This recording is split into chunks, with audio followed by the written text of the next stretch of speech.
everyone, it's me, the Jelly Monkey, and if you're wondering what you're staring at, no, your eyes don't deceive you. There are loads of me's. No, in actuality, I have powers that cause this to spin! Yeah, in actuality, I have now gained capture footage for the 3DS, so this now means I can now show 2DS and 3DS games on this channel, and to demonstrate this momentous occasion, I am going to start up Pokemon X.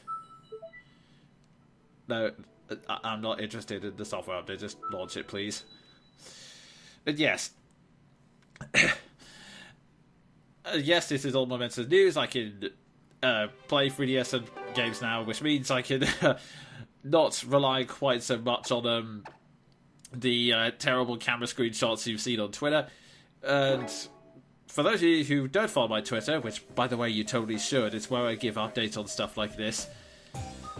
This is where I have been doing an all-fire type run on Pokemon on X, and I've been talking about it on Twitter, so if we have a look at the bunch, for those of you who don't know, this is the full team here. This is basically an update to not only say that I've got this, but also to ramble about a couple of things, and to pass the time whilst I'm rambling, let's pop into, let's see, if you see down the bottom screen, we have the trailer, but we also have Pokemon and Me, which is one of my personal favourite features. Let's start with Athos. You were in the PC for a while, so let's give you some love. I had to because of the whole surf. Surprisingly, fire types can't travel over water. Hello, you alright? Yeah, I do like these features. I really do like this feature because, well, I know it may seem kind of creepy, but I'm always a...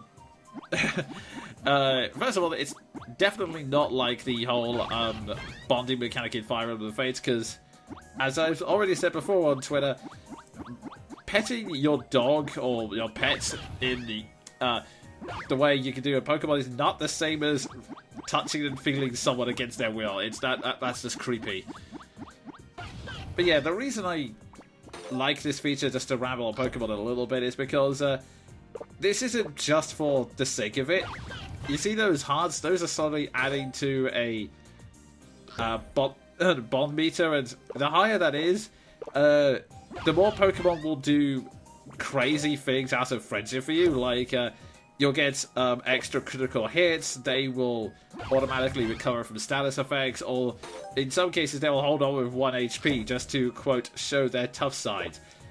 And I find that really charming, and it also pays a lot of respect to the themes of Pokemon, because ever since the first generation... Okay, you're full. Ever since the first generation, they've always had this idea of how its response to the microphone.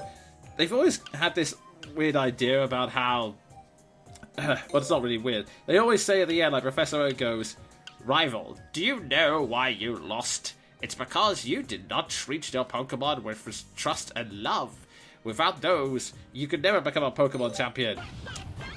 And I've always found that really hollow, even as a child, because I didn't feel...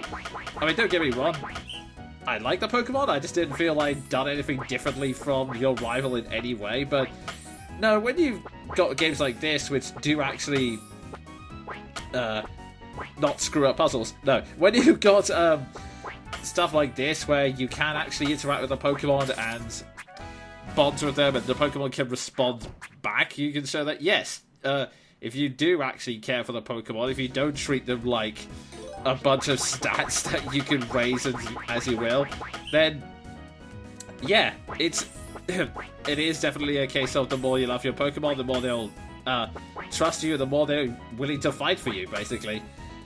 Admittedly. So yeah, for that reason alone, I keep screwing up a puzzle. For that reason alone, I really do like Pokemon and Me, and I do want it. I'm kind of glad that it's been a mainstay of oh, I'm screwing this up badly. And it's been a mainstay of the series thus far. They're adding new mechanics to it in the game. At the time of recording, it's not out yet. Pokemon Sun and Moon, which I'm cautiously optimistic for. Although, if there's one thing I will criticize X and Y for. The world in this game looks beautiful, and I love the way you can interact with a Pokemon in your journey. I just wish there was a slightly more interesting journey. I mean, the story, Pokemon Black is still my favourite story in the series, because honestly, X and Y, it can't decide whether it wants to be like a throwback to the simple days of Pokemon Red and Blue, or if it wants to be its own philosophical thing, and so it goes through this mishmash, which is awful. And after that, and I've never realised how hard it is to, Let's Plays are people to be respected, because it is kind of hard doing these at the same time. But I've started it now, so let's go through with it. And oh boy, I'm screwing up this puzzle so much. But yeah, back to what I was saying. Now, the problem with X and Y is that they really haven't got the difficulty balance right, so instead of giving it a challenge, what they... Yeah, that was a low score. Yeah, this is... I usually need a lot of concentration for these puzzles in game at the best of times, just because, as you can see, I'm not the sharpest when I'm half concentrating, but... Ah, well. So, yeah, going back to what I was saying, X and Y, they haven't got the difficulty balance right. Like, I don't want super hard challenging gameplay that kicks my ass all the time, but at the same time, I don't want it to be patronizingly easy. Like, you may have seen on Twitter that I kind of yelled at a random trainer to not give me a Lapras. Reason for that was because it was literally the first time you had gotten Surf, and then literally right next to the first spot you would have to use it, you get this guy going, "Oh, do you want this Pokemon that can use Surf?" And it's like, really? You're just kind of removing any sense of challenge from it for no reason other than just... It was kind of felt patronizing, really, and I think they need to get the balance where it's easy for kids to pick up, but not so patronizing as to go, this is what the answer is. Like, I literally just came across a Team Flare guy who went, "Oh no, I've dropped my power badge. Now let's think about this. It only is 9 steps away from me next to a boulder. If only I had the Dowser machine." It's like, oh, for fuck's sake, you're basically just giving them the... Why even bother having the power pass to search for when all you're doing is going to give the answer to them anyway? But yeah, I think this is enough playing with the Fox for now, so let's put Athos away. And who should we go for? You know what? I'm going to give Fluffy Butt some attention because he's one of the newest members of the team, so let's play with you for a while. And whilst we do that... Oh, look at the lovely way he bounces around. Whilst we are petting them, I'll do some more updates on the channel, because as you noticed... yes, Fluffy Butt is listening to what I'm saying. You'll have noticed that I've only seemed to be updating Monkey Broadcast recently. Just to give you something a bit more positive than my last update, which I will admit was needlessly not negative but kind of worrying. The creative crisis I was having where I couldn't think of any way to write a VGT episode, that passed. I have written at least the first draft of at least 4 VGT episodes. One of which is actually a very popular game that I'm sure people have been waiting for me to review, or at least give my thoughts on, because I've been in the dark about it for a while. And another one being one of my favourite games, which I've actually talked about multiple times on the channel. The problem is, and the reason why... oh, whoops, I wasn't paying attention. I almost overfed you. Sorry, Fluffy Butt. Yeah, don't get too excited. The reason why I haven't updated any further beyond that, it's because... I have this thing where... the problem has just been time. Because... well, without getting too much into my personal life, work, I have 2 part-time jobs, one of which, due to downsizing, has gotten ridiculously busy and exhausting, frankly. the other is concentrate. Playing the mini games whilst talking is a bad idea. The other one, the other one, it's a freelance filmmaking job, and yeah, I'm just gonna quit. Okay. Yes, very good. Let's quit. Yeah, the other one is a freelance filmmaking job, and well, I've just recently been picked up for like this big project that's, well, it's not just one film, it's a series of 12, so because of that and a tight deadline, I have had to focus exclusively on that for a while, and the reason why Monkey Broadcast has been able to keep on going, it's because, well, the way my day's structured is that I always do a little bit of audio editing in the, like, first thing in the morning and last thing in the evening, because it's very easy to multitask with, so I'm doing it at the same time as I'm doing it at the same time as I'm like sifting through YouTube, like listening to the Let's Plays and that. So that's bothering me. So like, even if I have a ridiculously busy day, I can still do stuff like play with. I can still do stuff like. Oh god, really should stop mumbling over sentences. This is, for the record, this is why I don't normally do streaming or things live, just because, yeah, it's kind of harder to edit out moments where I stumble over myself just like that, and when I'm having to divert my concentration over two things. I'm just going to focus on petting this little beak there. But yeah, long story short, I just haven't had the time to focus on much aside from podcast editing, because that has been the only thing I can do the time for. I mean, I've been able to write little bits of scripts here and there when I'm waiting any interim periods between the podcast, me finishing the editing of the podcast and me and Sven going to record another one. But other than that, I haven't been able to do anything else, so yeah, everything else has had to kind of go on the back foot. The only other options I would be to try and get VGT back on track, because I do want to do it, like, well, there are two reasons why I want to do it. The first is that this community I have, I know it's very small, but I'm still incredibly grateful for the fact that you guys are sticking around, and I do want to keep up my end of the bargain and make VTCs. The main problem is, the main problem is, like I said, just time. I've been thinking about maybe trying to hire out some additional editors to try and get it done. The main problem with that is, well, to be blunt, I don't have, well, I'm okay with money. It's just, let's face it, at the moment in time, we don't have a big enough audience to turn VGT into a job or a source of income, even if I did add revenue to my videos. So, as it stands, it is more of a hobby. As it stands, it's more of a hobby right now. So, because of that, I can't do any kind of serious financial investment to it. I mean, I could, but after a while you start to wonder, is this really worth it?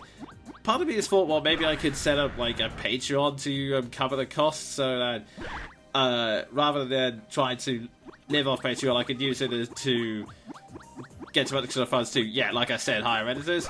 But it's one of those things where, again, it's a small community, and I'm not going to guilt trip you guys, because I know not everyone has money to go around, especially to invest in a YouTuber with a dodgy upload schedule like mine. So, yeah, I mean, if you let me know in the comments if you would sponsor a Patreon, and I'll think about it. But right now, it's one of those cases where I just need to think about how I am going to go forward, because one of the things during my downtime I've been thinking about this, and this problem is not going to go away. Like, it's something that I've had to accept. Like, I'm always thinking, oh, well, I just need to think about what I'm going to do. I just need to find the free time to sit down and do it. And maybe if I had a schedule to do it and I tried a schedule, let's be blunt, it failed. I reached Radiant Dawn and then I ran out of ideas and then, well, we were in trouble. So, that's basically where things stand right now. I want VGT to keep going. I definitely have loads of ideas for it, and I'm happy with these scripts because I'm definitely now getting over a problem I mentioned in the last update with I'm now finding a comfortable balance between the serious analytical stuff I did and the more goofier skits. Like, I'm finding funnier ways to make the point, and I'm making an effort to include at least one sketch that's related to the point in the video, just so that there can at least be enjoyment from that sense. So, yeah, all in all, that's the state of affairs on the channel right now. I want to keep it going. It's a question of trying to find out how to do it. Like, I've thought of maybe doing some more spin-off content, maybe something that's a bit more...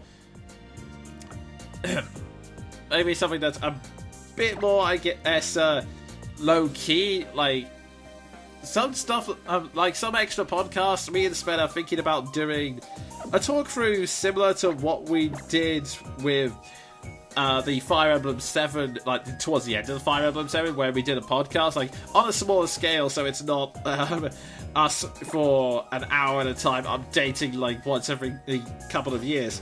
But we would definitely be happy to do something like that. Maybe for a more detailed depth of Fire Emblem 9, we haven't really decided.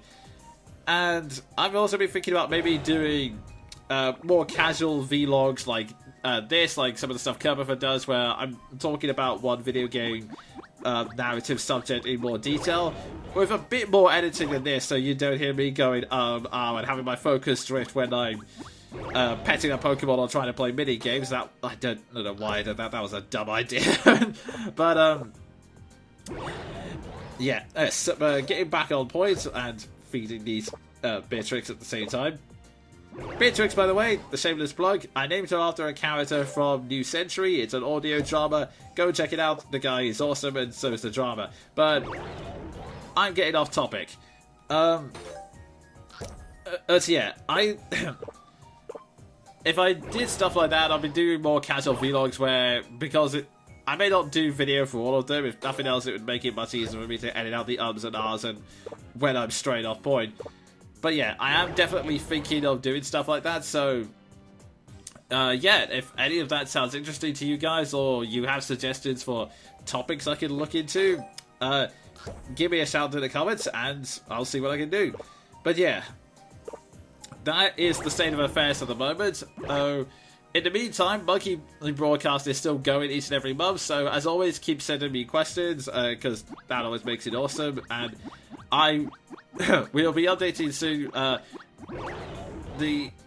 I'll just say the next 2 episodes are interesting, because I'm covering some interesting crossovers for the review of Monkey Broadcast in the next August episode, and on top of that, September is... oh, I might as well spoil it now. September is going to be dedicated to the end of Bleach, so that we can give it the grand send-off the same way we did to Naruto, so look forward to that. But until then, the last thing I'll do is give you guys a chance to meet... where are you? Switch? Kolo, you're the only one who hasn't had a chance to be petted on screen yet, so I will press the right button. I'll give you guys a chance to say hello to Kolo. Kolo, pay attention to the nice people, please. Thank you. So, I'll give you this chance to see me petting a digital dog, and